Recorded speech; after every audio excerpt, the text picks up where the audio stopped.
Hello everyone. Am I audible and visible to all? अगर आवाज आ रही तो यस टाइप करिए चैट बॉक्स में so that we can start with the session.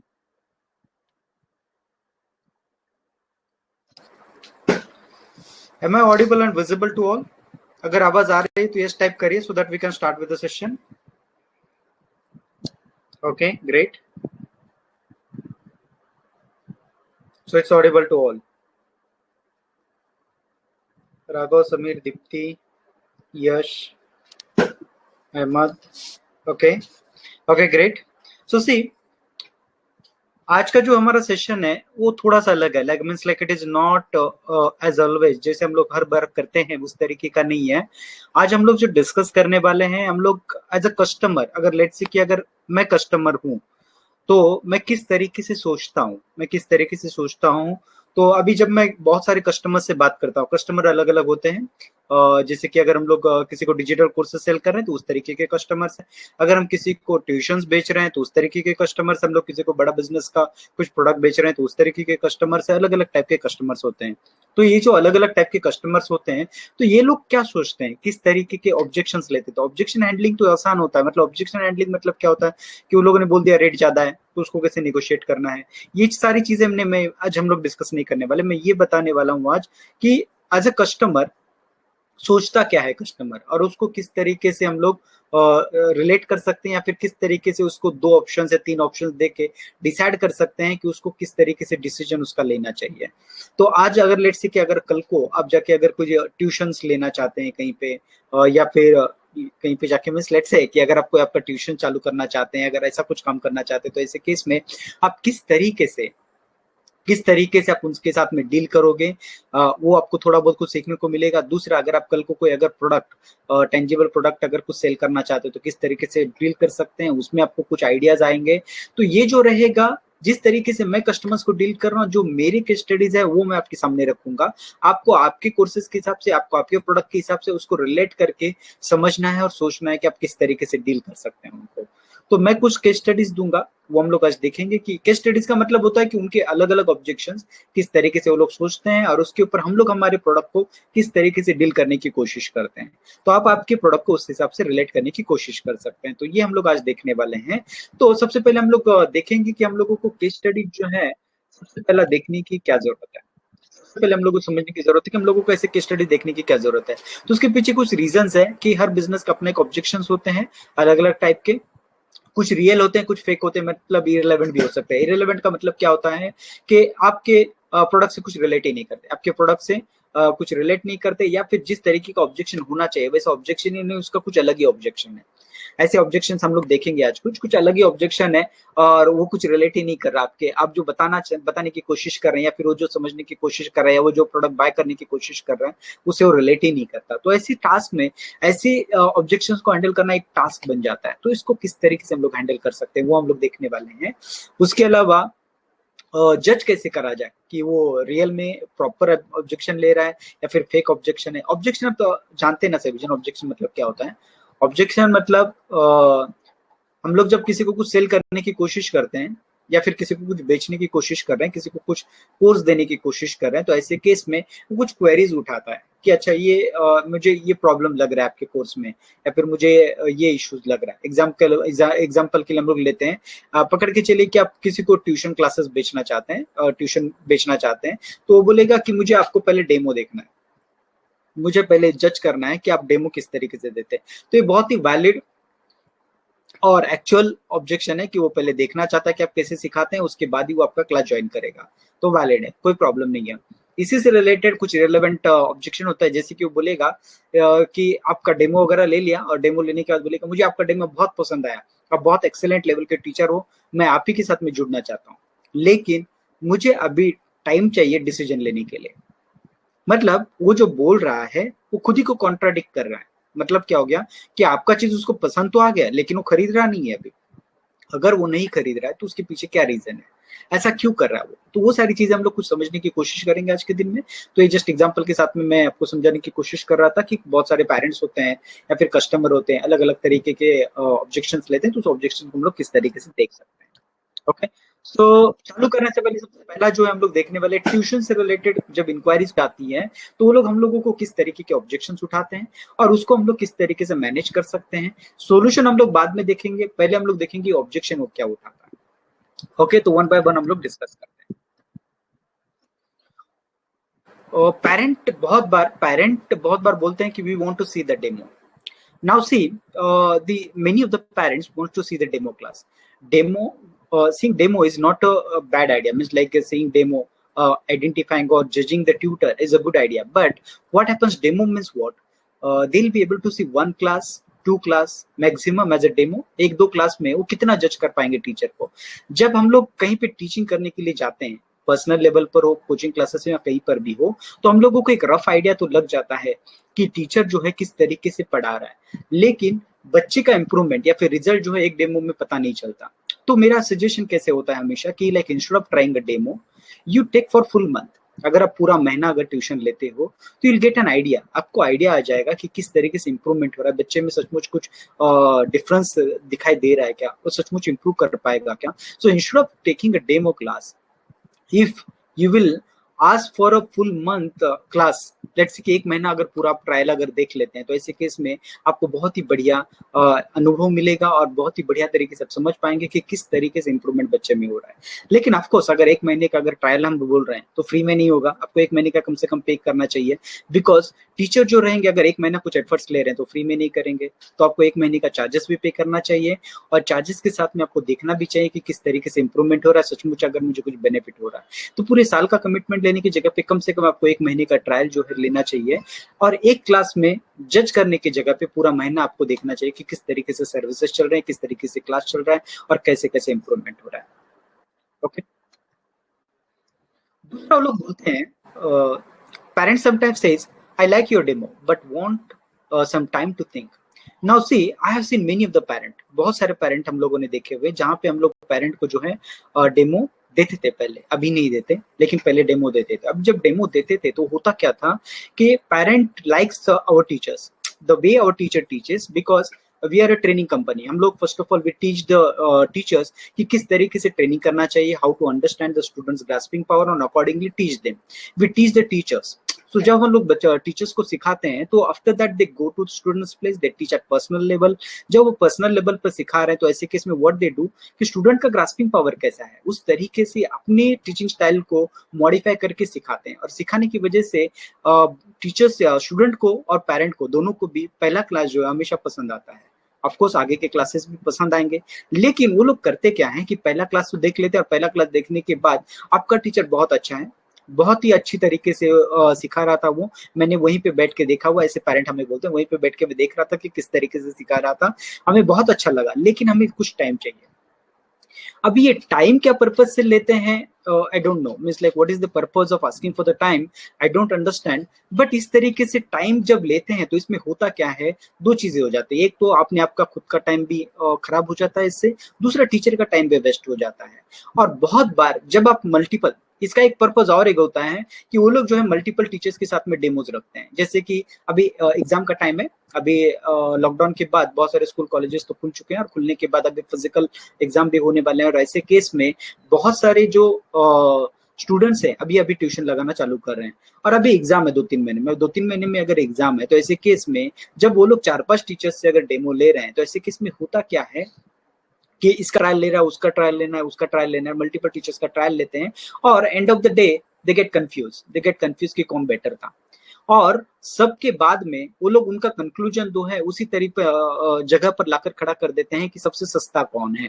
तो अभी क्वालिटी और सस्ता, these are two different big things, बहुत ही अलग अलग तरीके से काम करता है। तो कौन किस तरीके से सिखा रहा है अगर वो समझना है हम लोगों को, तो जैसे मैंने थोड़ी देर पहले बताया था कि डेमो की जगह पे अगर आप फुल मंथ अगर ट्राई करते हैं तो you will get N better idea.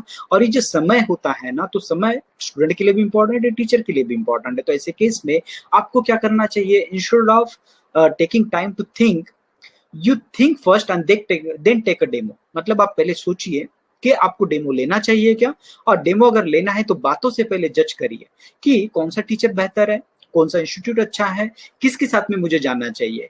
और बातों से जब आपको किसी के साथ में कॉन्फिडेंस आता है तब आप टीचर को बुलाइए, उनके साथ में अगर आप डेमो लेना चाहते हैं तो डेमो ले सकते हैं, और लेने के बाद आप डिसाइड करिए कि उसके साथ में जाना है या नहीं जाना है, लेकिन इमीडिएट डिसीजन लीजिए। इससे क्या हो जाता है, बच्चे का भी समय सेव हो जाता है, आपका भी समय सेव हो जाता है, टीचर का भी समय सेव हो जाता है, और सारी की सारी चीजें जो है आपके हिसाब से होना चालू हो जाता है। ये मतलब कोई तरकारी या फिर कपड़े का दुकान नहीं है जहां पे आप मल्टीपल जगह पर जाएंगे, मल्टीपल चीजें देखेंगे, मल्टीपल टीचर्स देखेंगे और फिर डिसाइड करेंगे कि सबसे बेहतर कौन है। सो यहाँ पे डेमो का चीज जो है इस तरीके से नहीं वर्क होता है। If you want to get real quality education, in that case what you need to do, you need to take immediate decision. आप जितना जल्दी डिसीजन खुद लेते हैं उसी तरीके का इम्पैक्ट जो बच्चों के ऊपर भी पड़ता है कि हर चीज को डिसीजन किस तरीके से ले रहा है, क्या हर चीज को टालते जाना है या फिर इमीडिएट डिसीजन लेके कुछ चीजों को करना है। तो आप जिस तरीके से बिहेव करते हैं उसी तरीके से बच्चे के ऊपर भी इफेक्ट होता है। तो ये चीज बहुत ज्यादा इंपॉर्टेंट हो जाता है अगर आप डेमो के बाद भी समय लेते हैं डिसाइड करने के लिए। नेक्स्ट होता है, कुछ पेरेंट बोलते हैं कि I have scheduled 3-4 demo then we will decide. Now with this kind of parent what is the problem, see they do not have the confidence on their own selves or like on their child itself.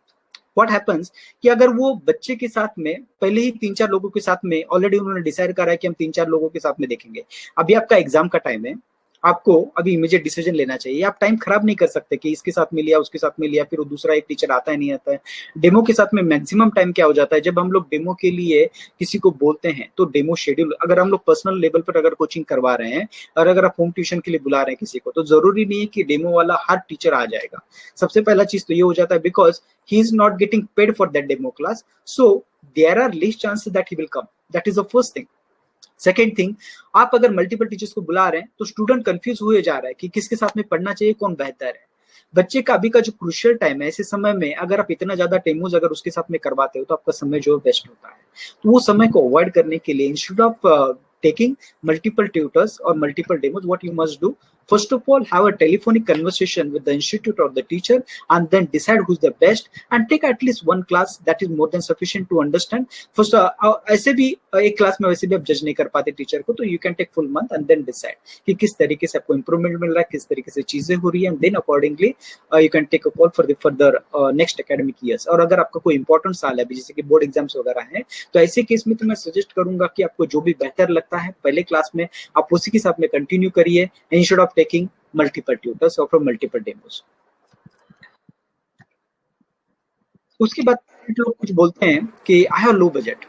अभी when parent are saying we have low budget, so budget ऐसा कुछ होता नहीं है, low budget high budget is nothing like that.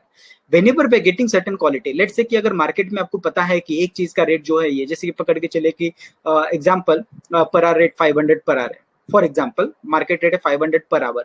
In that case if you know कि market rate 500 per hour है, इन that case you can say कि हाँ भाई मार्केट रेट अगर 500 है तो ऐसे केस में 600 या 400 in that range you should get the teacher, 100 rupees कम या ज्यादा में। आपने अगर आपका बजट अगर 100 रुपीज पर आवर अगर रखा हुआ है तो ऐसे केस में आपको वो क्वालिटी या वो सर्विस नहीं मिल पाएगा जो एक्चुअल मार्केट रेट के हिसाब से चल रहा है। सो आपको मार्केट रिसर्च करना चाहिए। अगर आपको लग रहा है कि आपका बजट थोड़ा कम है तो you need to increase the budget, otherwise you need to go for that alternative methods where the your budget will match. अगर लेट से कि आप पर्सनल लेवल पे अगर कोचिंग देख रहे हैं तो इस केस में थोड़ा महंगा होता है कंपेयर टू द क्लासेस। अगर थोड़ा महंगा है आपको वो क्वालिटी भी लेकर मिलता है। अगर हमारे पास अभी समय कम है तो समय कम के हिसाब से you should get the quality, और वो क्वालिटी अश्योर करने के लिए अगर आप पर्सनलाइज कोचिंग लेते हैं तो चार्जेस जो होते हैं कंपैरेटिवली थोड़ा हायर होते हैं। तो ऐसा माइंडसेट हम लोगों को रखने की जरूरत है, और उस माइंडसेट के हिसाब से अगर हम लोग हमारा बजट अगर उस हिसाब से सेट करें तो आगे आने वाले बच्चों का जो फ्यूचर होता है वो डिसाइड हो सकता है उसके हिसाब से। उनका करियर, लेट से कि अगर कोई बोर्ड एग्जाम 12th वगैरह दे रहा है या 10th दे रहा है तो उनका करियर डिसाइड होने वाला है, उनका फ्यूचर डिसाइड होने वाला है। तो ऐसे सारे केस में उनको ये सारी चीजें नहीं सोचनी चाहिए कि हम लोगों को इतने ही बजट में मिलना चाहिए। मतलब ये कोई घर का खर्चा नहीं है कि जहाँ पे हम लोग डिसाइड कर ले कि हाँ इतने बजट में हो जाना चाहिए, ऐसा नहीं होता है। ये क्वालिटी होता है, यहाँ पे बच्चे का फ्यूचर डिसाइड होने वाला है। तो ऐसे केस में हम लोगों को हमारा बजट जो है मार्केट रेट के हिसाब से या फिर करंट सिचुएशन के रिक्वायरमेंट के हिसाब से कि आपका बच्चे का क्या रिक्वायरमेंट है। अगर आपका बच्चा ज्यादा वीक है और वो ज्यादा इंप्रूव करना चाहता है या फिर उसने पढ़ाई नहीं करा हुआ है, तो उसका क्या जरूरत है, उसको किस तरीके का एजुकेशन चाहिए, उस हिसाब से आपको आपका बजट डिसाइड करना चाहिए। आप आपके बच्चे का क्या रिक्वायरमेंट है और आपके पास कितने पैसे हैं या फिर आप कितना खर्चा करना चाहते हैं, उस हिसाब से आपका बजट डिसाइड नहीं कर सकते, क्योंकि ये एक अलग स्ट्रीम हो जाता है। रिक्वायरमेंट के हिसाब से हम लोगों को हमारा बजट जो है डिसाइड करना पड़ता है।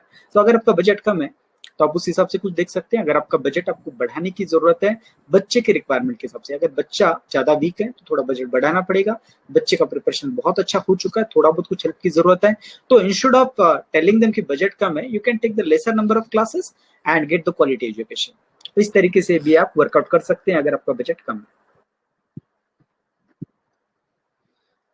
और एक होता है बोलते हैं कि your fees is more than school fees. हाँ, अच्छा, ऐसे हम लोगों को बहुत सारे पेरेंट बोलते हैं, बहुत सारे मीन्स लाइक मैक्सिमम 10-20% पेरेंट बोलते हैं कि your fees is more than school fees. Now see, you can not compare any extra coaching fees with the school fees.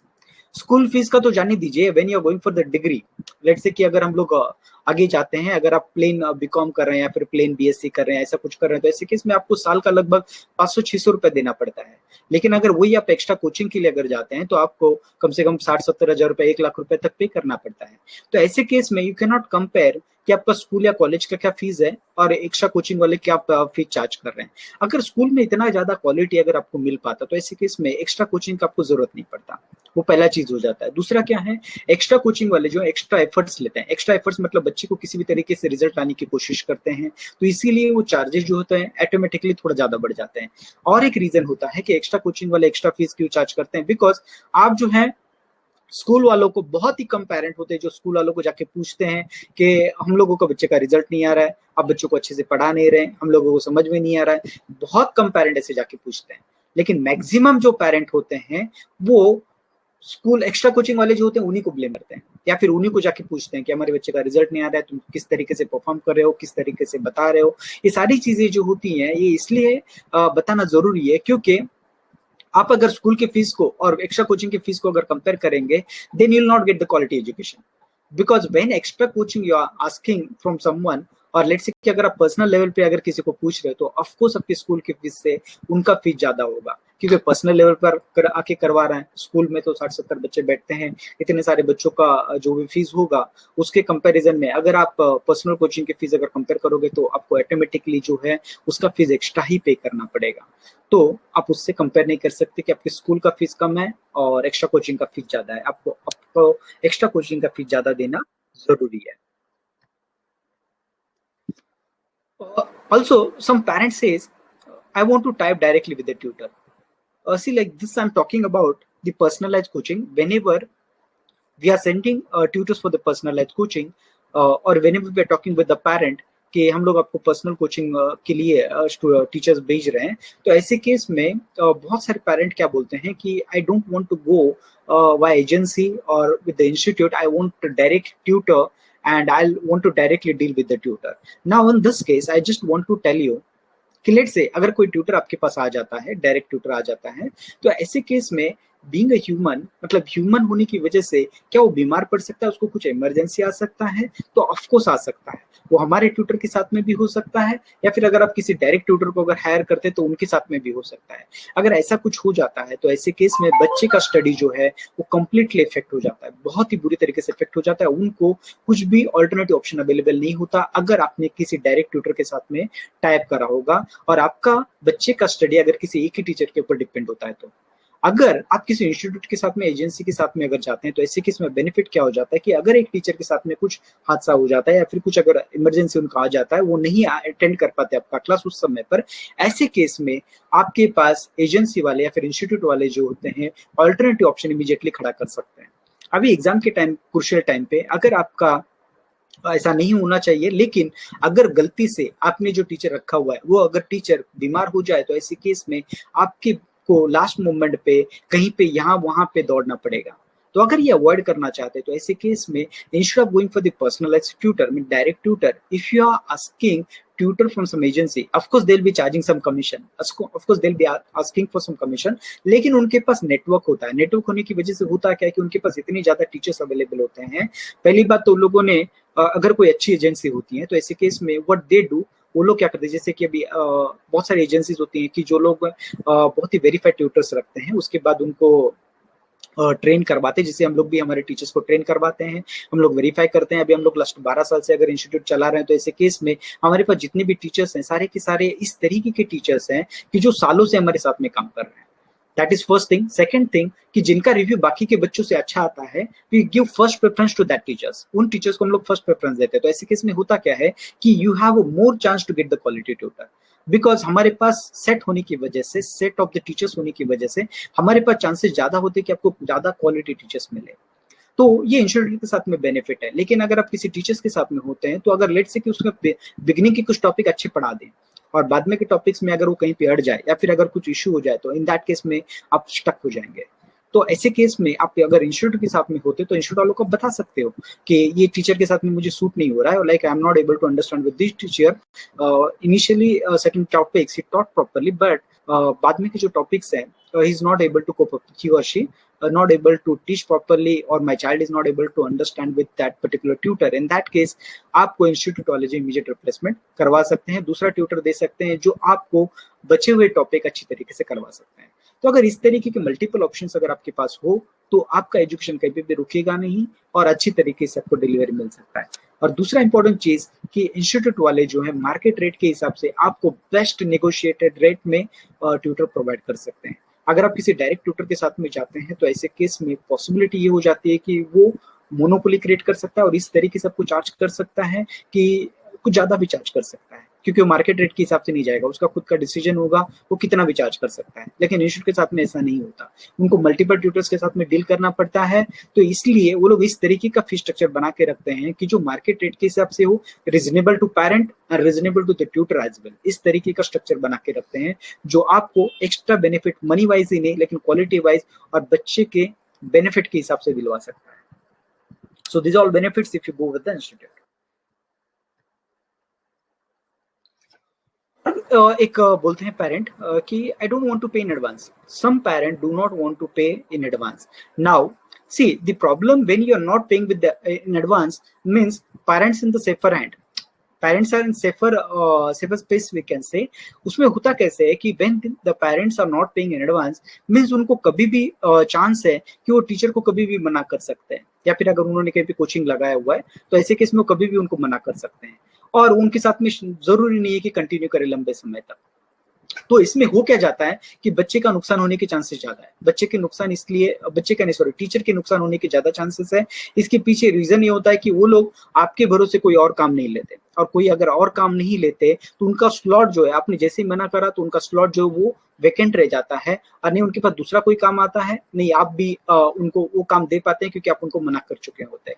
अभी मना करने के डिफरेंट रीजंस हो सकते हैं, लेकिन एडवांस पेमेंट करने के बाद क्या हो जाता है कि टीचर के वो जो स्लॉट है, कुछ मिनिमम स्लॉट कम से कम आपको इतना एडवांस फीस तो कर देना चाहिए कि वो मिनिमम स्लॉट तक तो कम से कम आपके साथ में जुड़ा रहे और उनका कम से कम उतने स्लॉट का तो इनकम निकल जाए। इनकम की सिर्फ बात नहीं है, बात आपकी क्वालिटी एजुकेशन की भी है। अगर आप 1-2 क्लास में, 1 वीक में या फिर जितने भी दिन के बाद में अगर डिसीजन लेते हैं तो ऐसे केस में आपको भी इमीडिएट पता नहीं चलता, एज अ पेरेंट आपको भी इमीडिएट पता नहीं चलता कि किस तरीके से क्वालिटी हो रहा है। लेकिन अगर आप एडवांस करते हैं तो एडवांस करने के बाद आपको भी 1 महीने का या फिर जितना भी आपने एडवांस करा हुआ उतना चांस मिलता है उस टीचर के साथ में घुल मिलने का और आइडिया लेने का कि किस तरीके से काम हो रहा है, किस तरीके से इंप्रूवमेंट हो रहा है, आप उसको बता भी सकते हैं। और दूसरा बेनिफिट एज अ पेरेंट आपको क्या हो जाता है, अगर आपने एडवांस करा हुआ है तो एडवांस करने के बाद आप उसको थोड़ा सा प्रेशराइज भी करवा सकते हैं। एडवांस करने के बाद थोड़ा प्रेशराइज करवा सकते हैं। अगर वो फ्री में आ रहा है, मींस लाइक आप ऑफकोर्स बाद में पे करने वाले हैं, लेकिन अगर इनिशियली आपने पे नहीं करा हुआ है तो ऐसे केस में चांसेस ये हो जाते हैं कि अगर आप उनके साथ में ज्यादा डिमांड करना चालू कर दो या कुछ भी, लेट्स से बहुत सारे पेरेंट कुछ बोलते हैं, तो ऐसे केस में अगर कुछ ज्यादा एक्स्ट्रा डिमांड हो जाए जो उनके टीचर के आउट ऑफ हैंड हो जाए तो ऐसे केस में वो क्या करते हैं, छोड़ देते हैं बीच में। और बीच में अगर छोड़ दे तो उसमें बच्चे का नुकसान होने के चांसेस बहुत ज्यादा हो जाते हैं। तो इसीलिए अगर आप एडवांस पेमेंट करके कुछ आवर्स के लिए, कुछ मंथ के लिए या फिर कुछ एकेडमिक ईयर के लिए अगर उनको ब्लॉक कर दो तो ऐसे केस में आपका ही बेनिफिट है compare to the teacher. Teacher का तो होता ही है, लेकिन आपका भी कुछ बेनिफिट हो ही जाता है। हाँ, आप एक कर सकते हैं कि एडवांस पेमेंट करने वक्त आप कुछ अगर एग्रीमेंट बना ले, कुछ ईमेल एक्सचेंज कर ले, कुछ व्हाट्सएप एक्सचेंज कर ले कि ऐसे ऐसे पेमेंट एडवांस करा हुआ है, ताकि आगे जाके कुछ दिक्कतें आपको ना हो ना उनको। तो इस तरीके से कुछ कर सकते हैं, लेकिन एडवांस पेमेंट करना जरूरी है, क्योंकि सर्विस के बाद अगर आप पेमेंट देने का अगर सोचते हैं तो बहुत सारे पेरेंट्स के साथ में हमने देखा हुआ है कि वो लोग अननेसेसरी कुछ भी एक्सक्यूज देते हैं। अगर उनको पेमेंट नहीं करना है तो कुछ भी बताएंगे कि नहीं आपका रिजल्ट अच्छा आया नहीं, टीचर ने क्लास बंक करा था, कुछ भी एक्सक्यूज देते हैं जो कि रिलेवेंट हो सकते हैं। जरूरी नहीं हर चीज रिलेवेंट हो, लेकिन बहुत सारे केसेस में हमने देखा हुआ है कि पेरेंट जो होते हैं फिर कुछ ऐसी रीजन बताते हैं कि वो रीजन का कुछ सोल्यूशन नहीं होता, और ऐसे केस में टीचर का बहुत ज्यादा नुकसान हो जाता है, क्योंकि वो आने जाने का खर्चा, इतना समय जो दिया हुआ है उसका खर्चा, हर चीज जो उनका वेस्ट हो जाता है। इसीलिए एडवांस पेमेंट करना जरूरी है। और भी कुछ बोलते हैं कि can you guarantee that my child will score 90% after your coaching? Now, some parent ask us, can you give the guarantee of 90%? Now, here I want to ask you, कि let's say कि what is without knowing the child's caliber, मतलब आपको आपके बच्चे का क्या calibre है वो समझे बिना या फिर जाने बिना, लेट्स कि अगर 90% का एक्सपेक्टेशन अगर हम लोग रखते हैं तो हम लोग गलत हैं। As a parent we are wrong, because percentage जो होते हैं बच्चे के वो डिपेंड करते हैं कि उसके बेसिक्स कितने क्लियर है, उसका करंट कैलिबर क्या है, उसने लास्ट ईयर में कितना स्कोर करा हुआ था। अभी जब हम लोग बच्चों को पढ़ाते हैं तो हम लोग क्या करते हैं, उनको इस तरीके का इंप्रूवमेंट करवा के देते हैं। पकड़ के चलिए कि किसी का 40% का कैलिबर है तो we can take him up to 20-25% improvement, मतलब उसको हम लोग 60-65% तक कैसे भी ला सकते हैं। अगर किसी का ऑलरेडी 60% का है तो we can give the improvement कि 10-15% मतलब 70-75% तक ला सकते हैं। कोई बच्चा अगर ऑलरेडी 90 प्लस वाला है, already child is scoring 90 percentage, and in that case if the parent demand कि उसको 100 आनी चाहिए तो they are not wrong, they are not wrong, because child is already calibre of 90%। Child already 90% score कर रहा है तो उसको हम लोगों को इतना इंप्रूवमेंट तो दे ही सकते हैं, कम से कम 2-3% या 5% तो कम से कम इंप्रूवमेंट किसी भी तरीके से हो जाता है। लेकिन अगर पेरेंट डिमांड करे 100% का तो उसमें कुछ भी गलत नहीं है। हम लोग ट्राई कर सकते हैं कि उतना परसेंटेज वो किस तरीके से ला सकता है, किस तरीके के क्या क्या मिस्टेक्स कर रहा है, because he knows the content. When child is scoring 90% means child knows everything but he is doing some silly mistakes, और वो कहाँ पे कर रहा है, किस तरीके से मिस्टेक्स कर रहा है, वो हम लोग कॉम्प्रोमाइज या फिर इम्प्रोवाइज करवा के उसको बेटर स्कोर के लिए तैयार करवा सकते हैं। लेकिन अगर कोई बच्चा 40% वाला है तो ऐसे केस में उसको कुछ भी कंटेंट ही नहीं पता है, इसलिए वो 40% पर है। तो वहां पे हम लोगों का काम क्या होता है कि उसको कंटेंट पहले समझाना, एक्सप्लेन करना, उसको कंटेंट पहले बताना कि हाँ ये कंटेंट होता है, ये कोर्स होता है, इस तरीके से चीजों को प्रैक्टिस करने की जरूरत है, आपको ये पढ़ने की जरूरत है। जब वो पढ़ेगा तभी तो जाके वो लिख पाएगा। तो इम्प्रूवमेंट जो होता है कंप्लीटली डिपेंड होता है चाइल्ड के अभी के उसके खुद के कैलिबर के ऊपर कि उसका खुद का क्या कैलिबर है या फिर कितना परसेंटेज उसका खुद का अभी का है। जो भी परसेंटेज उसका अभी का होगा उसके हिसाब से उसका जो आने वाला परसेंटेज है वो डिसाइड होता है। और एज अ कोचिंग इंस्टीट्यूट हम लोग कोई मैजिशियन नहीं है कि 40% वाले को भी 90% की जादू करवा दें और जादू से उतना परसेंटेज लाए, तो ऐसा पॉसिबल नहीं होता। तो लेट्स से कि अगर आप चाहते हो कि आपके बच्चे का स्कोर बेहतर हो तो मैं जेन्युइन सजेशन है कि अगर आप किसी कोचिंग को लगाते हो, अगर लेट्स से हमारी कोचिंग को अगर लगाते हो तो ऐसे केस में हम आपको हेल्प कर सकते हैं कि बच्चे की परसेंटेज को इम्प्रूव करवाने के लिए। लेकिन हम आपको कोई फेक कमिटमेंट भी नहीं देना चाहते कि आपको 40% से 90% तक ला सकते हैं। तो इस तरीके के अगर आपके कुछ क्वेश्चंस है तो हम लोग इस तरीके से कुछ बता सकते हैं ताकि आपको मैक्सिमम जो है हम लोग मैक्सिमम इम्प्रूवमेंट लाने की कोशिश कर सकते हैं, लेकिन कोई जादू नहीं करने वाले हैं। बोलते हैं कि my child is clever, you don't have to take extra efforts, he or she has already completed full syllabus, you just need to solve her doubts. अभी now see many of the parents are telling us कि हमारा बच्चा जो है बहुत ही होशियार है। सभी के बच्चे बहुत होशियार होते हैं बिकॉज सभी पेरेंट को अपने अपने बच्चे जो है होशियारी लगते हैं, so nothing wrong in that. लेकिन अगर आप बोलते हैं कि हमें एक्स्ट्रा एफर्ट्स की लेने की जरूरत नहीं है तो वो तो डिपेंड करता है कि जब हम लोग सिखाते हैं बच्चों को, जब बच्चों को सिखाते हैं then we get an idea कि हम लोगों को कितना एफर्ट्स लेने की जरूरत है, बच्चे का प्रिपरेशन किस तरीके का है। दूसरा, कुछ पेरेंट बोलते हैं कि हम लोगों का सिलेबस पूरा हो चुका है, you just need to do the doubt solving. Now यहाँ पे क्या हो जाता है ना, whenever parents are asking only for the doubt sessions, so when our teacher goes, हम लोगों का एक्सपीरियंस हम बता रहे हैं लास्ट 12 साल में, जब टीचर जाते हैं पढ़ाने के लिए तो वहां पे हमारे टीचर्स देखते हैं कि बच्चे को कुछ भी नहीं आ रहा। बहुत सारे बच्चे होते हैं जहाँ पे पेरेंट ने ट्यूशन ऐसे बोल के लगाया हुआ है कि उनको सिर्फ डाउट सेशन करने हैं, लेकिन जब टीचर पढ़ाने जाते हैं कि बच्चे को कुछ भी नहीं आ रहा और पूरा बेसिक से करवाना पड़ रहा है। लेट्स से कि अगर वो इंजीनियरिंग का पढ़ाई कर रहा है और इंजीनियरिंग के फर्स्ट सेमेस्टर में है, और फर्स्ट सेमेस्टर के जब वो पढ़ाई करना चालू कर रहा है तो शायद से मैनेजमेंट कोटा से आया हुआ है, जहां से भी आया हुआ इंजीनियरिंग कर रहा है, और उसको पहले 12th का वगैरह कुछ भी बेसिक्स पता नहीं है, सिंपल सिंपल टेक्नोमेट्री पता नहीं है, तो ऐसे केस में वो इंजीनियरिंग का फर्स्ट सेमेस्टर बराबर से नहीं कर पाएगा। और वहां पे हम लोगों के टीचर्स को एफर्ट्स लेना पड़ता है कि उसको 12th पढ़ाओ, 11th पढ़ाओ, देन उसका जो फर्स्ट ईयर का कोर्स है वो पढ़ाओ। So it is extra efforts. So when you are telling us कि सिर्फ डाउट सेशंस है, so you need to understand okay, teacher is the right person who will decide what he need to do, और also you'll be able to identify कि आपके child का कितना preparation हुआ है। अगर वो आपको खुद को आइडेंटिफाई करना है तो सिंपल वे कि you can take a test, आप टेस्ट ले सकते हैं, और टेस्ट लेने के बाद आपको आइडिया आ जाएगा कि आपके खुद के बच्चे का कितना ज्यादा और कितनी अच्छी तरीके से प्रिपरेशन हुआ है।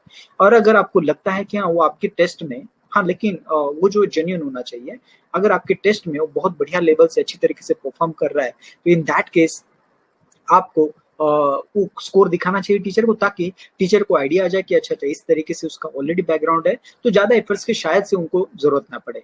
लेकिन ये बहुत रेयर केस में होता है कि कोई, मैं ऐसे नहीं बोल रहा कि हर बच्चा ही डल होता है, ऐसा नहीं है।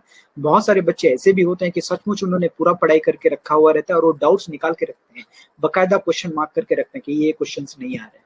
बहुत अच्छे बच्चे होते हैं, जैसे कि आईआईटी वगैरह पे हम लोग जब बच्चों को पढ़ाते हैं तो क्वेश्चन मार्क करके रखते हैं कि ये क्वेश्चन हमें नहीं आ रहा है और वही क्वेश्चन टीचर को पूछने हैं। ऐसे बेहतर लेवल के टीचर्स भी, स्टूडेंट भी मिलते हैं, तो वहां पे कोई प्रॉब्लम नहीं है, क्योंकि वहां पे कैसे होता है कि उनको जाना है, सिर्फ उनके डाउट्स क्लियर करने हैं, तो हम लोगों को पूरा सिलेबस करने की कोई जरूरत नहीं पड़ती।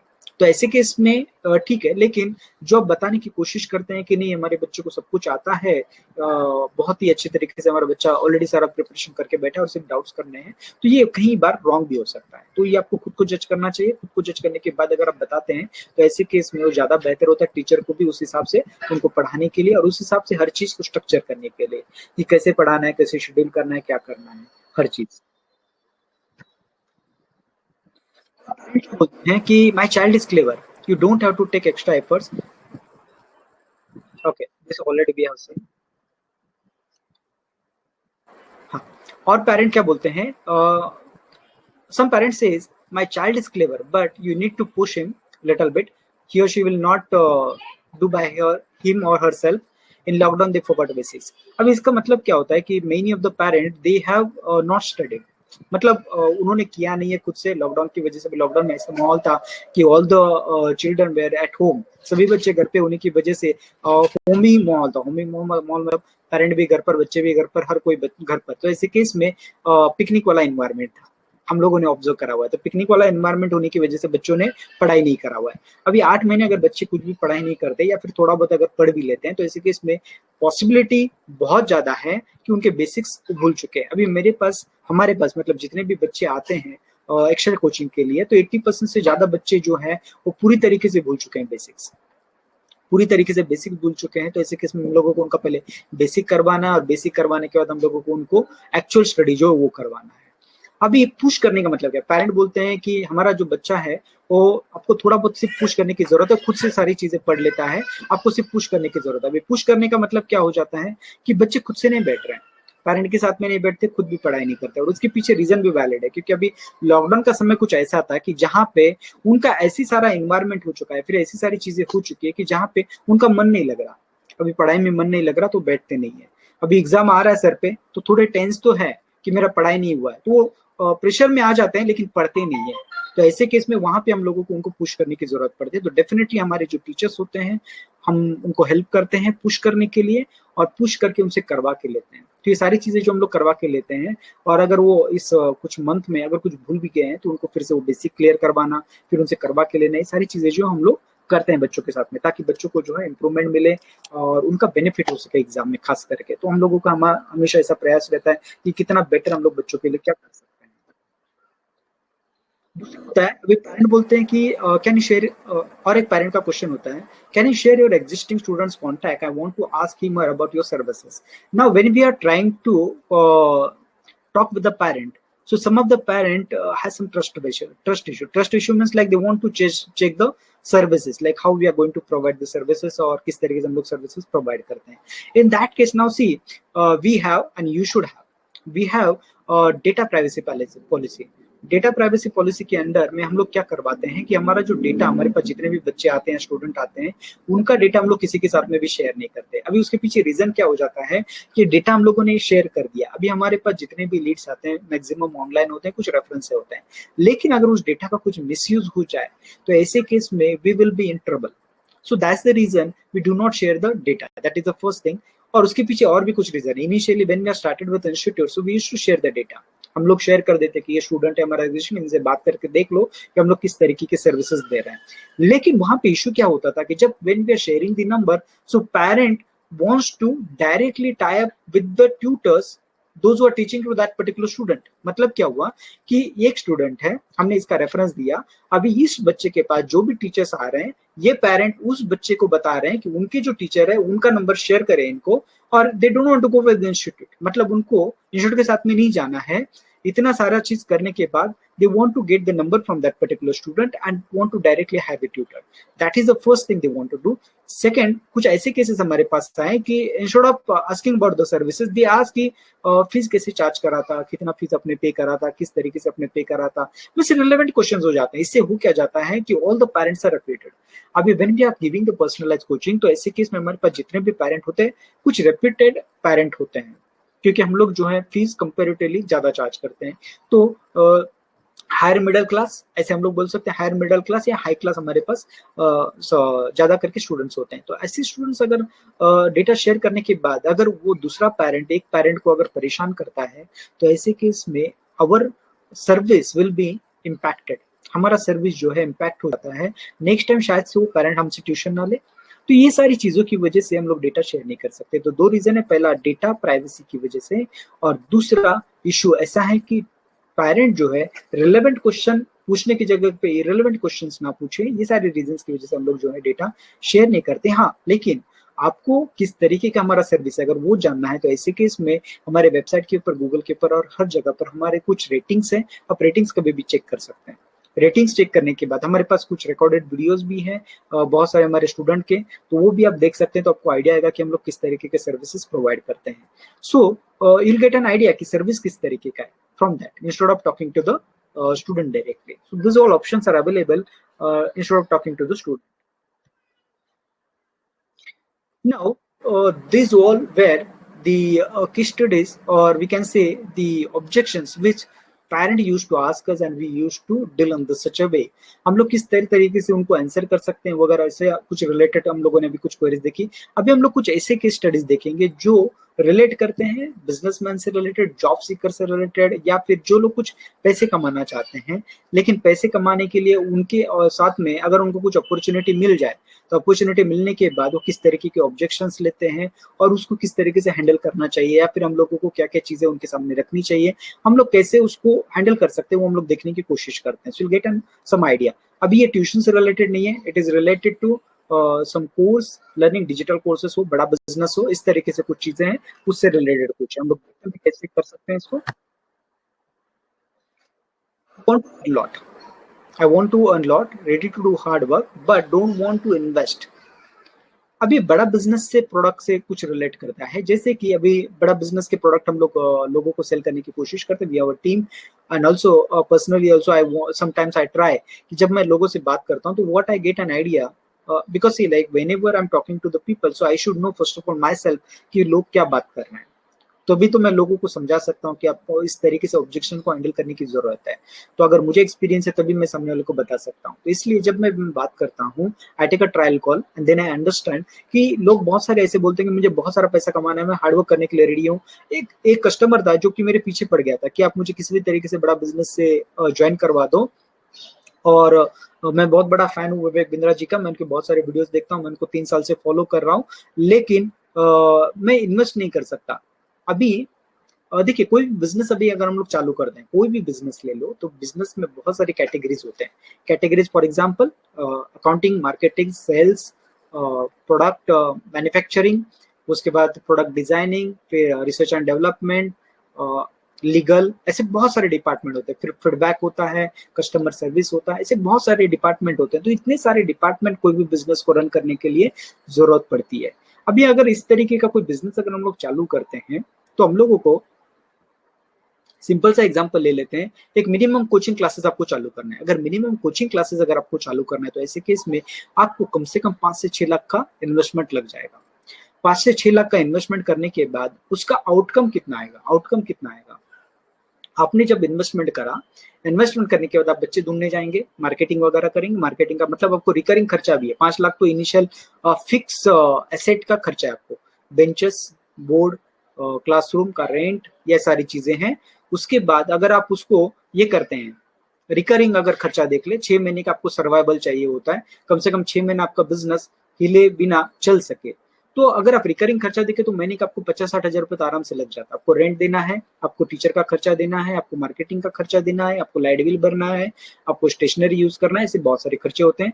तो अगर आप 6 महीने तक अगर 50-50 हजार अगर खर्चा करें, तो वहां पे भी आपको लगभग 3 लाख का खर्चा है। मतलब 5 और 3 8 लाख रुपए का आपको लगभग मिनिमम इन्वेस्टमेंट चाहिए कोई बिजनेस रन करने के लिए।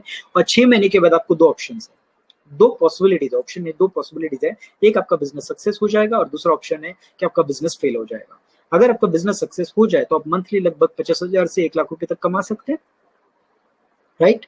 दूसरा ऑप्शन ऐसे होता है कि आपका बिजनेस फेल हो जाएगा और आपको बंद करना पड़ेगा। बंद करने के बाद आपके 8 लाख रुपए जो हैं वो जीरो हो जाएंगे। जीरो नहीं होंगे, 1-1.5 लाख रुपए हो जाएंगे। अभी कैसे? आपके जो बेंचेस है या फिर जो कुछ इंफ्रास्ट्रक्चर आपने लगाया वो बेच सकते हैं ना, तो बेचने का 1-1.5 लाख रुपए रिटर्न आ जाएंगे। मतलब 8 लाख रुपए का इन्वेस्टमेंट, 1-1.5 लाख रुपए का रिटर्न सॉरी, इस तरीके से हो जाएगा। लेकिन वो दूसरा ऑप्शन आप देखिए कि अगर आप बेनिफिट में जाते भी हैं तो भी आपको बैरियर क्रॉस करने के लिए, मतलब जितना इन्वेस्टमेंट है कम से कम उतना पाने के लिए या फिर उस लेवल तक पहुंचने के लिए आपको कम से कम 1.5 साल का समय लग जाएगा।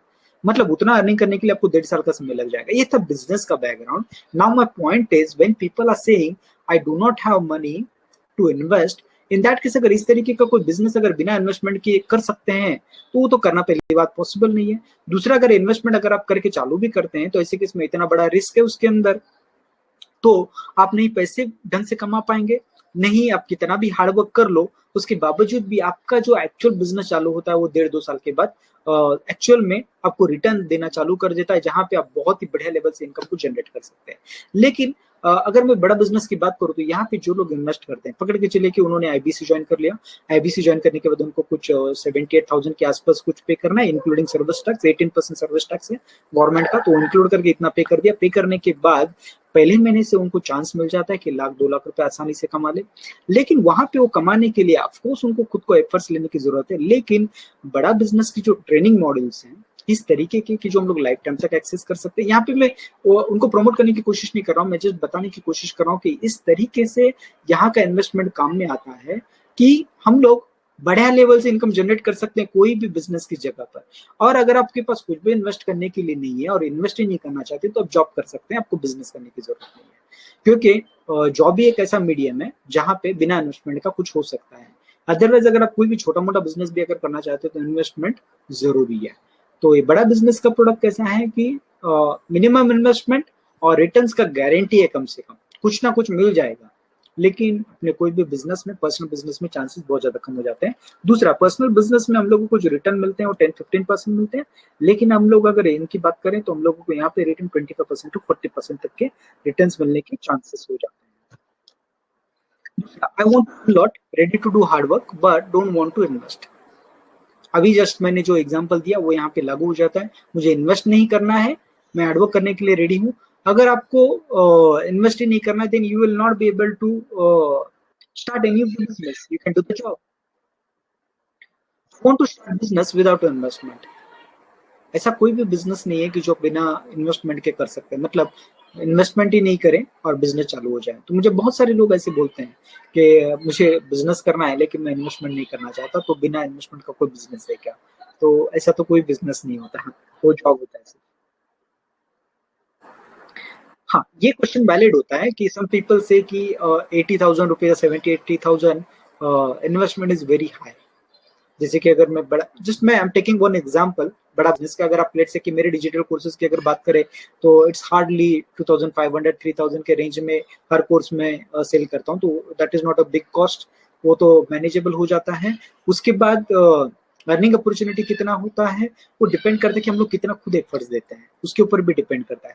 अगर मैं बड़ा बिजनेस की बात करूँ तो वहां पे भी ट्रेनिंग जो होती है वो डेली ट्रेनिंग्स होती है, बड़ी कंपनी है, बहुत सारे लोग हैं, तो बड़े लेवल पे काम करते हैं।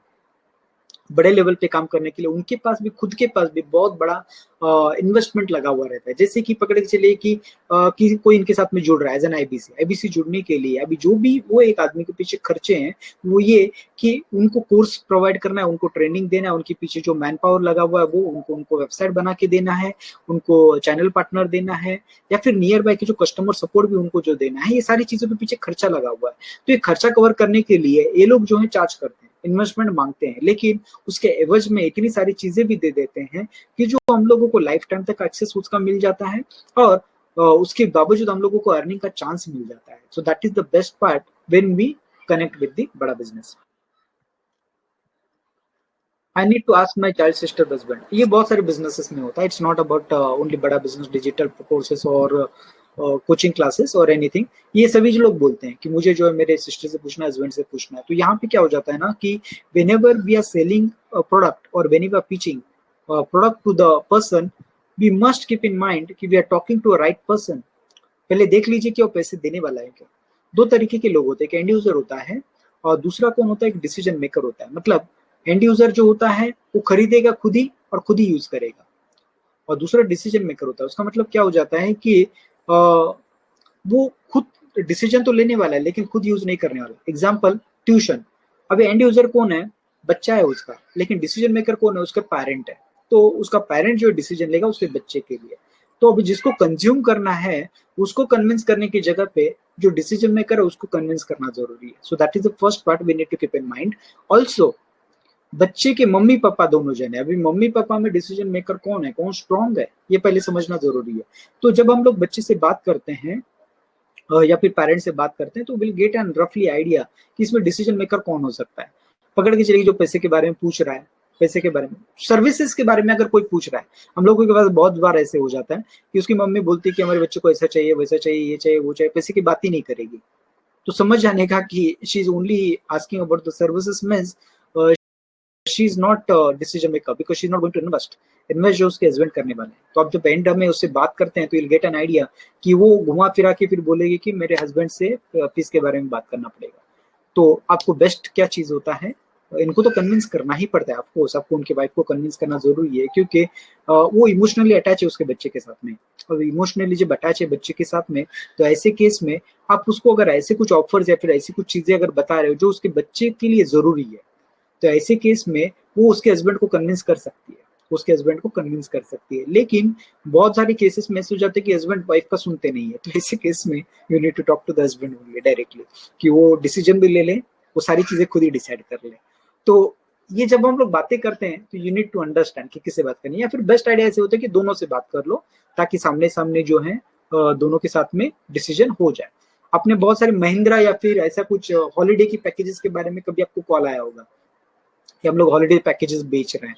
तो हॉलीडे पैकेजेस जब बेचते हैं ना तो पहले आपको दो तीन चीजें पूछते हैं। पहले कि आपके पास कार है क्या, मतलब कार पूछने का उनका पर्पज ये नहीं है कि आपके पास कौन सा कार है, उनको कुछ लेना देना उससे, ऐसा नहीं है। वो जानना चाहते हैं कि आपकी हैसियत है क्या पहले खरीदने की। So first thing they want to understand this.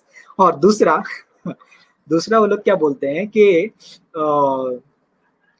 ये पूछते हैं, सॉरी या थैंक यू दीप्ति, वो लोग आपको पूछते हैं कि आपके हस्बैंड को लेकर आना, आप दोनों आना, कपल आना, क्योंकि ये जो कपल के साथ में मीटिंग होने वाला है। कपल के साथ में अगर मीटिंग होता है तो हम लोग क्या है बेहतर तरीके से आपको प्रोडक्ट देंगे, कुछ ऑफर देंगे, आपके लिए कुछ गिफ्ट भी है।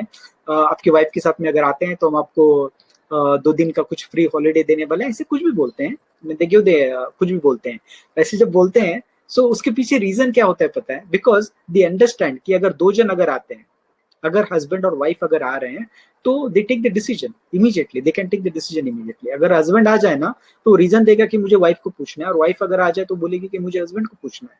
तो वो लोग जो स्ट्रैटेजी यूज करते हैं ना, similar strategy we can use in our business. हमारा जो भी बिजनेस है उसमें हम लोग सेम स्ट्रैटेजी यूज कर सकते हैं। When we are talking to a parent, so we make sure that अगर दोनों पेरेंट आ जाएं बात करने के लिए, या फिर अगर हम लोग हम ही उनके घर पे चले जाएं अगर पॉसिबल है तो, आपके रीजन में तो हमें उनके घर पे अगर चले जाएं तो और अच्छा है, हम दोनों से बात करेंगे, उनको पूछ लेना कि दोनों विजन कब अवेलेबल है।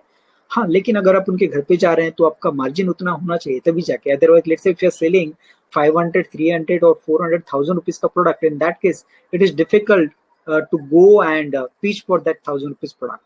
If your product is more than 10,000 से अगर ज्यादा कॉस्टिंग वाला अगर प्रोडक्ट है, तो ऐसे केस में आपको जाके पर्सनल मीटिंग करेंगे तो भी कोई बुराई नहीं है। दोनों से मिलो, दोनों को पिच करो, दोनों को बताओ ऐसे ऐसे प्रोडक्ट है हमारे, ऐसे ऐसे कोर्सेस हैं, सारी चीजें लेनी है आपको, तो आप बता सकते हैं। बाकी के जो 10,000 से कम वाले हैं आप टेलीफोन के ऊपर उनको कन्विंस कर सकते हैं। बात दोनों से कर लो, पहले वाइफ से करो, फिर हस्बैंड से करो, या फिर हस्बैंड से करो, वाइफ से करो, दोनों से करो, फॉलोअप में रखो, will get and closing. Okay, तो इस तरीके से रीजंस होते हैं कि मुझे चाइल्ड को पूछना है, बच्चे को पूछना है, हस्बैंड को पूछना है, ये सारे होते हैं। अभी solution to this kind of objections, whatever objections we had today, जो भी ऑब्जेक्शंस अभी हम लोगों ने देखे, इसके सोल्यूशन क्या होते पता है कि लिस्ट डाउन करो सारे के सारे ऑब्जेक्शन। जैसे कि मैंने यहाँ पे आपको दिखाया तो यू गॉट एन आइडिया कि मैंने सारे मेरे ऑब्जेक्शन जो लिस्ट डाउन करे हुए, I have a proper FAQ of around 60 questions, सिर्फ ट्यूशन से रिलेटेड 60 एफएक्यूज के क्वेश्चंस है मेरे पास। उसके बाहर का पेरेंट कुछ भी नहीं पूछेगा, parent will not ask anything else then that 60 questions, इतना मुझे गारंटी है, बिकॉज हम लोगों ने पर्सनली हैंडल करे हुए चीजें, तो उस तरीके से कुछ एफएक्यूज बनाए हुए। तो उसका बेनिफिट क्या हो जाता है, हम लोगों को पता होता है कि सामने वाला पूछने वाला क्या है, क्या ऑब्जेक्शन आने वाला है। तो अभी उस ऑब्जेक्शन से रिलेटेड हम लोग क्या कर सकते हैं, कुछ सेल्फ रिकॉर्डेड वीडियोस बना सकते हैं, कुछ पीपीटी बना सकते हैं, कुछ इमेजेस बना सकते हैं, कुछ टेक्स्ट मैसेजेस बना सकते हैं। और ये जो टेक्स्ट मैसेजेस वगैरह जो होते हैं ना, हम उनको भेज सकते हैं फ्रिक्वेंटली। अभी फ्रीक्वेंसी भी कैसे होता है पता है, you can not send the messages every day. अगर एवरीडे अगर आप सेंड करना चालू कर दो ना, तो इसमें हो क्या जाता है पता है, this thing I just want to tell you कि ये मुझे जो है मेरे ट्रेनिंग में मुझे पता चला कि हम लोग जब व्हाट्सएप का ट्रेनिंग ले रहा था, अभी जैसे मैंने आपको बताया कि like I was in learning mode, बहुत सारी चीजें मैंने लर्न करी है। I will be sharing with you whenever I am conducting the session, so everything I am going to share with you. तो एक व्हाट्सएप का सिनेरियो बताता हूँ, उन्होंने मुझे खास करके बताया, I will be teaching you like automation as well. थोड़ा पेड होता है, लेकिन ऑटोमेशन जो होता है ना, ऑटोमेशन का मतलब क्या हो जाता है कि ऑटोमेटिक व्हाट्सएप मैसेजेस जाएंगे, हम लोग उसको गूगल फॉर्म के साथ में लिंक कर सकते हैं और ऑटोमेटिक मैसेजेस जा सकते हैं। बट वो थोड़ा कॉम्प्लिकेटेड है, लेकिन we will take time, but I will teach you कि किस तरीके से करा जाता है। तो अभी इसमें हाँ, सो उन्होंने क्या बताया हुआ है, बताया मतलब वैलिड है। I used to send the random messages like there was not any fixed time or days, क्योंकि हमें पता नहीं होता कि हम लोगों को कब मैसेजेस भेजने चाहिए, कब क्या करनी चाहिए।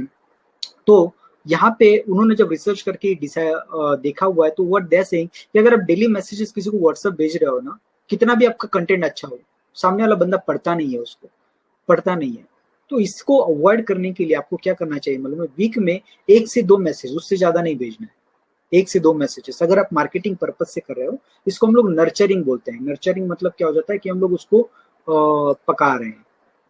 क्लाइंट आपका अभी रेडी है आपके पास लेने के लिए, लेने के लिए नहीं, उसने अभी लिया हुआ नहीं है आपसे, लेकिन आपको लगता है कि अगर मैं उससे टच में रहूं तो आज नहीं तो कल वो आपके साथ में लेगा। कुछ मंथ्स का समय लेगा, लेकिन लेगा जरूर अगर आप उसके टच में रहो। अभी टच में रहने के लिए आपको अलग अलग टाइप के मैसेजेस भेजने, जब आप उसको अलग अलग टाइप के मैसेजेस भेजेंगे तो वो आपके साथ में अटैच हो जाएगा कि हाँ भाई, इसके पास इस चीज का नॉलेज बहुत ज्यादा है, प्रोडक्ट का नॉलेज बहुत ज्यादा है। अगर इस तरीके का कोई प्रोडक्ट अगर मुझे कभी भी जिंदगी में खरीदना है तो मैं इसी आदमी को कॉल करूंगा या फिर ये करूंगा। तो आपको उसके इमेजेस बनाने हैं, वीडियोस बनाने हैं, टेक्स्ट मैसेजेस बनाने हैं, एक ही साथ में सब बना के नहीं रखने हैं। एक बनाओ, आज एक बनाए वो भेज दो, 4 दिन बाद फिर दूसरा बनाओ वो भेजो। तो थोड़ा गैप रख के भेजिए, तो उससे क्या हो जाता है, लोग थोड़ा पढ़ते हैं। सभी लोग नहीं पढ़ते, लेकिन 60% लोग तो पढ़ लेते हैं व्हाट्सएप मैसेजेस कम से कम। ईमेल अगर आप भेज रहे हो तो मुश्किल से 10% लोग ओपन करते हैं, उसमें से 2-3% पढ़ते हैं, बाकी के लोग तो पढ़ते नहीं। हमारे इंडिया में ईमेल का ट्रेंड नहीं है, तो ईमेल करके कोई मतलब ही नहीं है। अगर आप भेजते भी हो तो 2-3% लोग ही आपके ईमेल्स पढ़ पाएंगे। व्हाट्सएप लेकिन ज्यादा रेशियो, 60% से ज्यादा लोग व्हाट्सएप में आप कुछ भी भेजिए पढ़ लेते हैं। तो लेकिन थोड़ा फ्रीक्वेंसी कम रखिए अगर आप मार्केटिंग के पर्पज से कर रहे हैं तो। Okay, so this was about the nurturing. हाँ, नर्चरिंग के लिए तो आप अभी किस तरीके के मैसेजेस भेजेंगे आपके सर्विसेज के बारे में, आप क्या सर्विसेज। अच्छा, इसमें क्या हो जाता है ना, देखिए बहुत बार मैंने देखा हुआ कि बहुत सारे लोग जो है ना अपने सर्विसेज के बारे में लोगों को कुछ मैसेजेस भेजते रहते हैं। सर्विसेज मतलब क्या है कि मैं ये सर्विस देता हूँ, मैं वो सर्विस देता हूँ, मेरे कंपनी के अंदर इस तरीके का प्रोडक्ट है, मेरा प्रोडक्ट बहुत बेहतर है। ट्यूशन का एग्जाम्पल देता हूँ, वो बोलते हैं कि A1 क्वालिटी के ट्यूशन देते हैं हम लोग, पर्सनल अटेंशन देते हैं, बच्चों का स्कोर 100% लाते हैं। इस तरीके के मैसेजेस मैंने बहुत बार देखे हुए इमेजेस। ओके, तो 5 ही जन का ग्रुप होता है और टीचर जो है हर किसी को ध्यान देता है, टेस्ट सीरीज लेता है। अभी ये जो मैसेजेस होते हैं ना, ये बहुत जनरल मैसेज होते हैं। हर क्लासेस वाला है ना ये इस तरीके के मैसेज भेजता है, हर टीचर हर क्लासेस वाला। तो पेरेंट को इसमें इंटरेस्ट नहीं है। पेरेंट नोज दिस कि इस तरीके का सर्विस हर कोचिंग क्लास वाला देने वाला है, तो उसको अलग क्या चाहिए वो हम लोगों को देखने की जरूरत है। जब आप पेरेंट्स से बात करते हो, लोगों से बात करते हो, तो इस तरीके के कुछ ऑब्जेक्शन आते हैं जो हम लोगों ने आज तरीके डिस्कस करे। कुछ सिलेक्टेड थे, सभी नहीं, बट लाइक सम रिलेवेंट जो मुझे इंपॉर्टेंट लगे मैंने लिए हुए। तो अभी हम लोग जब डिस्कस करते हैं उनसे, तो what you need to do, उसी से रिलेटेड कुछ सोल्यूशन बताइए। एग्जाम्पल मैं आपको देता हूँ, पकड़ के चलिए कि आप उसको डेमो के बारे में बता रहे हैं, तो आपको डेमो क्यों नहीं देना चाहिए, इसका कुछ रीजन बता के उसको एक्सप्लेन करने की कोशिश करिए, वीडियो के फॉर्मेट में या फिर रिकॉर्डेड फॉर्मेट के फॉर्मेट में। अभी आपको फीस आपका हाई है, आपको लग रहा है कि आपका फीस जो है ज्यादा है। अगर आपको लग रहा है कि आपका फीस ज्यादा है, तो आपको उसको एक्सप्लेन करना पड़ेगा आपका फीस क्यों ज्यादा है। तो आप बताइए कि we are going to provide this this this this all services due to which, मतलब सर्विसेज को लिस्ट डाउन करिए जो अलग है बाकी लोगों से। सेम सेम मत करिए, जो सेम बाकी के लोग करते वो करेंगे तो फिर मतलब नहीं है। तो उनके प्रॉब्लम का सोल्यूशन होना चाहिए या फिर उनको कुछ बेनिफिट जैसा दिखना चाहिए, ऐसा कुछ आपका कंटेंट होना चाहिए, तब जाके जो अट्रैक्ट होना चालू हो जाते हैं। और भी दूसरा एक एग्जांपल आपको देता हूँ, पकड़ के चलिए कि अभी बच्चों को एग्जाम लिखना है। अभी बच्चों को अगर एग्जाम लिखना है, आप उसको अगर गाइड कर दो कि एग्जाम में वो कैसे इंप्रूव कर सकता है, कैसे इंप्रूव कर सकता है, गाइडेंस वाले अगर कुछ टिप्स बता दो उनको रिकॉर्डेड फॉर्मेट में या फिर टेक्स्ट फॉर्मेट में, इमेज के फॉर्मेट में, तो लोग जो है आपसे इंप्रेस हो सकते हैं। उनको लगता है कि इसको नॉलेज है, इसको पता है कि एग्जाम कैसे लिखना है। आप उसको कुछ फॉर्मेट बताइए कि टेस्ट पेपर को इस तरीके से प्रेजेंट करा जाता है, आपको पता नहीं कंटेंट क्या लिखना है, जनरलाइज होना जरूरी है। अगर आपको स्पेसिफिक सब्जेक्ट पढ़ा रहे हैं तो then you don't have to go in generalize, you can stick to your topic and explain them accordingly. लेकिन अगर आप मल्टीपल सब्जेक्ट्स में, जैसे कि हम लोग मल्टीपल सब्जेक्ट्स में, because we are institute and we have multiple set of courses, so in that case whenever I am trying to explain the people, so my messages are always generalize. Generalize मतलब सारे courses को consider करके messages या फिर images या फिर videos बनाए हुए होते हैं। तो वहाँ पे कभी भी मैं कोर्स का नाम नहीं लेता ज्यादा करके, उसके पीछे रीजन होता है कि हम लोग एक ही कोर्स में डील नहीं कर रहे हैं, हम लोग मल्टीपल कोर्सेस में डील कर रहे हैं। तो ऐसे जनरलाइज कुछ मैसेजेस, कुछ वीडियोस जो उनको बेनिफिट हो। हर बार हम लोग ये करते हैं ये करते हैं वैसा नहीं, कुछ बेनिफिट वाली चीज भी बतानी चाहिए कि तुम एग्जाम ऐसे लिखो, तुम लोगों का स्कोर हो जाएगा। पढ़ाई को याद रखने के लिए, रिटेंशन पावर को ये गेन करने के लिए आपको क्या करना चाहिए वो आपको बताना चाहिए। नींद जरूरी होती है एग्जाम के समय, आप रात भर जाके नेक्स्ट डे आप एग्जाम लिखने के लिए नहीं जा सकते, अगर ऐसा करते हो तो आप भूल जाओगे सब कुछ। ये सारे कुछ टिप्स होते हैं, ट्रिक्स होते हैं, आप गूगल करोगे तो वहाँ पे भी पता चलते हैं, यूट्यूब देखोगे वहाँ पे भी पता चलते हैं, तो कुछ लर्न करके भी लोगों को एक्सप्लेन कर सकते हो। This was just an example कि ट्यूशन रिलेटेड, लेकिन ऐसी सारी चीजें जो अलग अलग कोर्सेज से भी रिलेटेड होती है।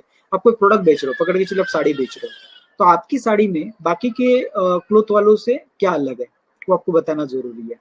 आपके पास कुछ डिस्काउंट एक्स्ट्रा है, आपके कुछ ऑफर्स चल रहे हैं, ये एडिशनल बेनिफिट होता है। क्योंकि अगर क्लोथिंग है तो वहां पे ज्यादा करके, और फीमेल क्लोथिंग है तो ऐसे केस में discount is the first thing which attracts the females. मतलब I am not blaming anyone, लेकिन ज्यादा करके इसी तरीके से अट्रैक्ट करा जाता है कस्टमर्स को। तो ये सारी स्ट्रैटेजीज होती हैं जो अलग अलग माइंडसेट के हिसाब से हम लोगों को स्टडी करनी चाहिए, लोगों को देखना चाहिए कि लोग क्या क्या कर रहे हैं और उस हिसाब से उनको बताना चाहिए, ताकि हम लोग उस तरीके के डेटा को कलेक्ट कर सकें। If any questions you can ask.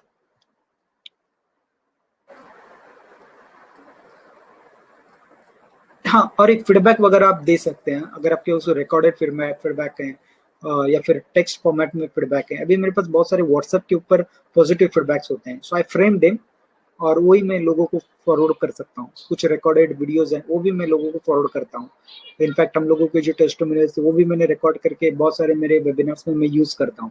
उसके पीछे रीजन क्या होता है कि जब रिकॉर्डेड होते हैं तो भी इम्पैक्ट पड़ता है, कुछ टेक्स्ट होता है वो भी इम्पैक्ट पड़ता है, अगर कुछ इमेज के फॉर्मेट में वो भी इम्पैक्ट होता है, तो ट्रस्ट बिल्ड करने के लिए हम लोग कुछ इस तरीके के टेस्टिमोनियल्स होते हैं, फीडबैक होते हैं, ये सारी चीजें भी लोगों के साथ में शेयर कर सकते हैं. ओके, और कुछ क्वेश्चन है तो पूछ सकते हैं. Any questions? Now, see now, like I'll just tell you, like we हम लोग how we are going to deal with all our courses and whatever we are going to do. तो उसको क्या करने वाले हैं अभी हम लोग? Will be having the sessions in every 15 days or a month. Depend कि हम लोग क्या कंटेंट डिस्कस करने वाले हैं. आपके पास अगर कोई भी क्वेरीज होता है, क्वेश्चन होता है, कोई प्रॉब्लम होता है, तो you can share on the WhatsApp so that related to that अगर कुछ कंटेंट हम लोग अगर बना सकें, that I try to share with you. वो पहला चीज हो जाएगा. क्योंकि एवरी वीक रखने के पीछे रीजन क्या हो जाता है ना कि I am giving the content but see recorded format में हो या फिर लाइव हो, व्हेन द कंज्यूमर्स जो कंज्यूम करने वाले वो लोग अगर कम हो जाते हैं तो ऐसे केस में उतना ज्यादा फ्रिक्वेंसी रखने का कोई मतलब नहीं होता. तो that is why we are going to reduce the frequency. 15 days या 1 मंथ में रखेंगे. लेकिन अगर आपको कभी भी कोई दिक्कत हो जाता है आपके काम से रिलेटेड या किसी भी चीज से related, you can reach to me any time on WhatsApp. और हम लोगों के कुछ लर्निंग्स वाले सेशन जो होंगे हम लोग रखेंगे 15 डेज या 1 मंथ के बीच में, जैसे भी पॉसिबल होता है हम लोग बीच बीच में रखेंगे. हम आपको 24 आवर्स के पहले पहले अपडेट किया करेंगे कि अभी हमारा सेशन होने वाला है, so that you will be prepare कि हाँ ठीक है अभी सेशन होने वाला है नेक्स्ट डे या फिर जो भी डे पे रहने वाला है, जैसे भी अवेलेबिलिटी होता है. Also I am going to share the recording as well which will help you if you get time then, because recording तो मोस्टली लोग नहीं देखते, 1% या 2% होता है. लेकिन फिर भी मैं शेयर करूंगा, जिससे भी आपको पॉसिबल होता है आप देख सकते हैं. अगर कुछ चीजें जरूरी लगे तो उसको नोट डाउन कर सकते हैं. Okay, so assuming no queries, this was all about today. अगर कुछ क्वेश्चंस क्वेरीज कुछ हो तो अभी भी पूछ सकते हैं, बाद में भी पूछ सकते हैं.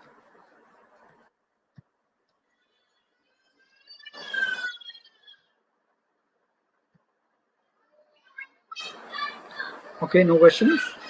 Okay, so I'll update you about the next session soon and then we'll be having the next section soon. Okay, bye. Thank you.